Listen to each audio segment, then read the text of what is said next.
وانا كنت داخل اعمل ايه؟ داخل تعمل شيء. مين؟ مين اللي بيتكلم؟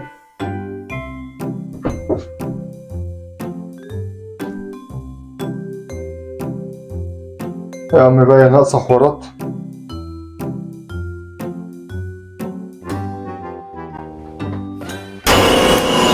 امسك نفسك.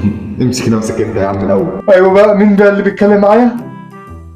ايه سهمتك يا دماغي. انت يا عم.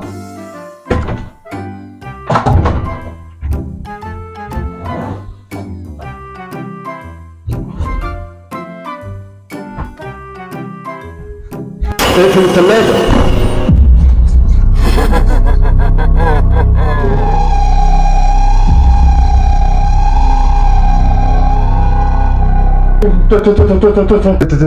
ايه بقى؟ انا قلت لك انا دماغك. ايوه ايه يا ابني، خف انت بس على نفسك التفكير شويه عشان انت دمرتني معاك. طب ما تخف انت بقى شويه عشان انا هدمرها على نفسي. ما تخافش، انا مش جاي اذيك، بس لو انت اذيتني مش هرحمك.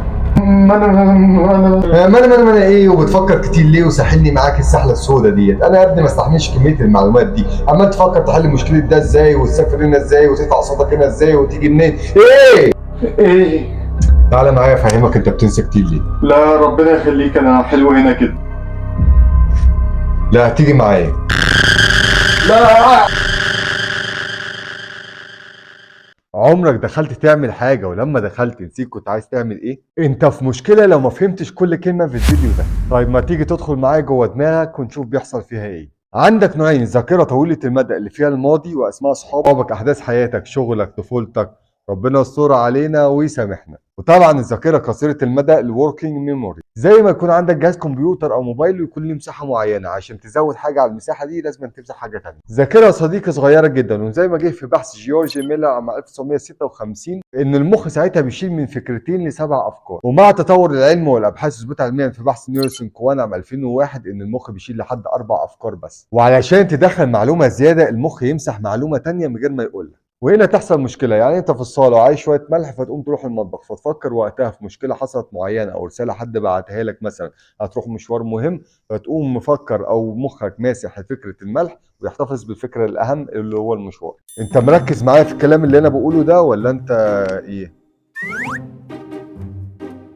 تمسك الموبايل عشان تكلم حد فتشوف اشعار ان الكينج نزل فيديو جديد، فتخش تتفرج على الفيديو وتنبسط كده وتنسى اصلا انت كنت ماسك الموبايل ليه. في مقدمه دماغك يا صديقي في منطقه اسمها القشره الجبهيه الاماميه، ودي بتساعد في كل حاجه: تركيز، انتباه، فلتره معلومات، تذكر، كل حاجه. لما عدد المهام يزيد زياده عن اللزوم فالمخ يشغل كهرباء زياده، فالخلايا تتعب وتوصل لمرحله اسمها ارهاق الخلايا العصبيه، فمخك يلحقك ويحذف معلومه اقل اهميه. ومن الاخر كده يا صديقي ده نظام حمايه. طب تعرف ان المخ بيقسم يومك لمشاهد؟ وزي ما اتقال في بحث جابرييل رادفينسكي عام 2011 المخ بيعمل حاجه زي تصوير سينمائي، فلما تكون في الاوضه جسمك يحافظ على المعلومات والمشاعر اللي موجوده فيه، ولما تنقل تروح الصاله او اي منطقه تانية جسمك يستقبل معلومات ومشاعر جديده علشان يقلل الطاقه ويمنع الاوفرلود. ولما ترجع اوضتك وتقعد على سريرك المخ يرجع المعلومات والمشاعر زي ما كانت ويرجعك بنفس المشهد القديم. علشان كده يا صديقي بقول لك في فيديوهات كتير لما تبقى مخنوق اطلع بره المكان اللي انت فيه واعمل حركه خفيفه او اتمشى شويه او اعمل اطالات. وياه لو تروح الجيم